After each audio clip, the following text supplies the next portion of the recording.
Hola, yo soy Valery Varela y en esta ocasión, en este video, voy a hacer la delimitación del área pulmonar para la auscultación en un canino.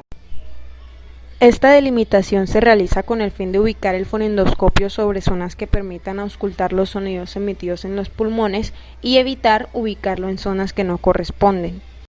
Esta área debe obedecer tres límites que son el límite craneal, el límite dorsal y el límite ventral. El límite craneal es una línea perpendicular al suelo que va desde el ángulo caudal de la escápula hasta el olecranón. Este límite puede variar dependiendo del estado muscular del animal y la raza. El límite dorsal es una línea paralela al raquis que va desde el ángulo dorsocaudal de la escápula hasta la antepenúltima costilla, que vendría siendo la costilla número 11.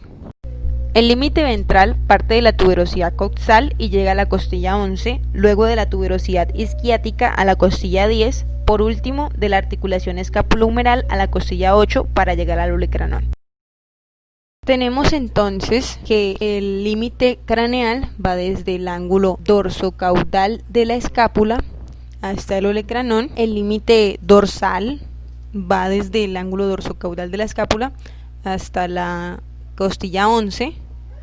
Luego tenemos el límite ventral, que va desde la tuberosidad coxal hasta la costilla 11 y de la tuberosidad isquiática hacia la costilla 10, y luego seguimos con la articulación escapulohumeral hacia la octava costilla para terminar en el olecranón.